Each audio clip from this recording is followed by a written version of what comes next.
Hello, Sue here. Welcome back. Nice to see you again. This week, I'm going to be talking about creating cleverer kids. When I was a kid starting secondary school, we were all put into sets. And the general feeling was that if you were in one of the highest sets, then you were naturally much brighter than those who were in lower sets.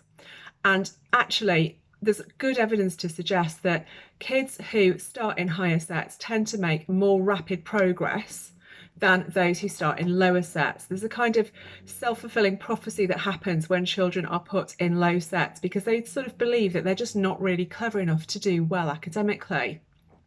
Carol Dweck, who we talked about last week briefly, who was the lady who was the exponent of growth mindset, a professor of psychology at Stanford University, has found that the biggest factor in determining people's academic outcomes is not any level of their intelligence, but what they believe about their intelligence.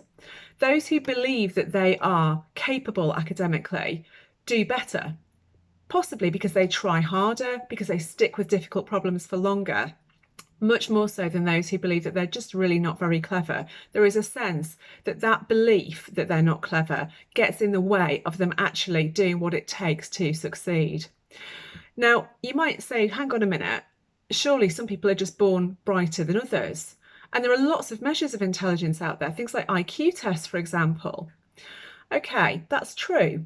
But actually, what we know from things like IQ tests is that intelligence is not fixed.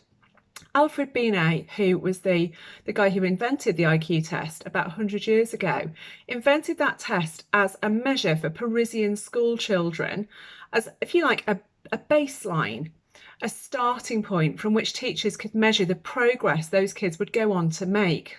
The IQ test was never meant to be a fixed number that summed up that child's intelligence for the rest of their life. And actually, if you've ever done IQ tests, you'll know that the more you practice, the better you get at them, and the higher your result will end up being. And actually, that word practice is the key. When I was a kid, I remember being told practice makes perfect. And that's true to a degree, but it's not really about perfection. I would suggest that practice builds pathways. The pathways that practice builds are the neural pathways. It's what we call neuroplasticity. When you practice a skill, you build a stronger and stronger pathway within your brain. The physiology of the brain changes the more we practice skills. So if you are doing something tricky and you practice it more and more and more, it will become less tricky because the pathways to do with that skill are becoming stronger and richer. Equally though, if we or our children avoid the really tricky things, then our brain engages in something called synaptic pruning. And what that means is the neural pathways that are there become weaker and gradually degenerate. So if you avoid the stuff that you really don't like, I don't know, quadratic equations or physics or whatever it is, then those things that are hard genuinely do become harder because your brain is synaptically pruning the neural pathways to do with those skills. So one of the key messages here is if you've got a child who is finding something tricky, they need to practice it as much as possible. It might be they only practice for 5 or 10 minutes a day, but they need to be doing something really regularly to build those neural pathways. And the stronger the pathways are, the easier the skill will become. Now, I want to talk to you about a personal thing today.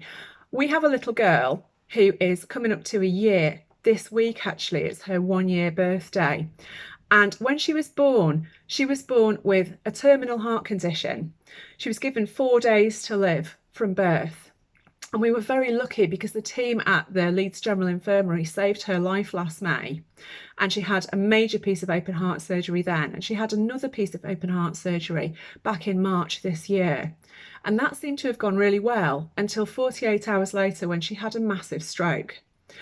That stroke caused really significant brain injury for our little girl Rose across both hemispheres of the brain.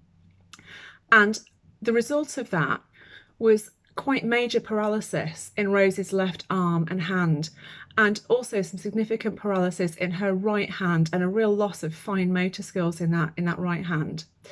At the time that it happened, the consultant neurologist described Rose's left arm and hand, the area with the highest level of paralysis, as being something like cooked spaghetti. There was just no resistance, there was no movement, there was nothing there. Now, as a parent of a 10-month-old baby, that's pretty terrifying. And that has really challenged me to think about whether neuroplasticity works. But over the last 9 weeks since Rose's stroke, we've had lots and lots of advice and support around the kind of physio we can do with her to gradually help her rebuild new neural pathways in order to improve her movement in both her right hand and her left arm and hand. And I'm really happy to report to you today that she's got all of the fine motor skills back in the right hand that had been lost. And over the last month particularly, the movement in her left arm and hand has really improved, so much so that she can grab my hair when I'm feeding her, she can grab the cat's tail, which Purdy is not very happy about. And the way that we've been able to help her to improve that movement is just by very simple things, like, for example, helping her to practice skills that require both hands working together. So, for example, holding a ball or a sippy cup. We've done lots of singing and dancing with her using both hands. And actually, we've been doing those things repeatedly, every day, regularly, all the way through the last few weeks. Now, she had very serious paralysis, and within 9 weeks we've seen a huge difference in her movement. You might say, well, hang on a minute, that's only a baby. Neuroplasticity is much easier in babies. And arguably, yes, babies are predisposed to high levels of neuroplasticity, but actually there is a very strong research base to suggest that neuroplasticity happens at any age in life.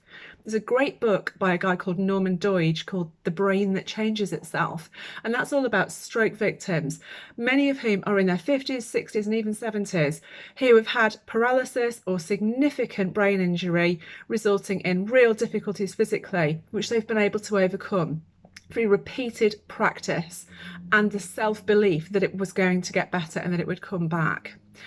When Rose was born last year with a terminal heart condition, somebody said to us, hope is a decision before it's a feeling. And actually, when we're thinking about how we help our kids get better at things, when we're thinking about how we make our kids cleverer, if you like, hope is a decision, perhaps before it's a feeling. And for our kids, I really recommend that motto. Believe that you are able to get better at things. Believe that you can make yourself cleverer. Practice those things. Practice that hard stuff every single day and keep practicing. Be kind to yourself when it's going wrong, because sometimes it will, but get back up and practice again the next day. So I'm going to dedicate this vlog to Rose. By the time you watch this, it'll be about 24 hours before her first birthday. So from a life expectancy of 4 days, she is charging into her second year of life this week, wiggling and jiggling and dancing and doing all of the things that we really want our 1-year-old cheeky little girl to be doing. Have a lovely week, look after yourselves and take care, and I'll see you soon.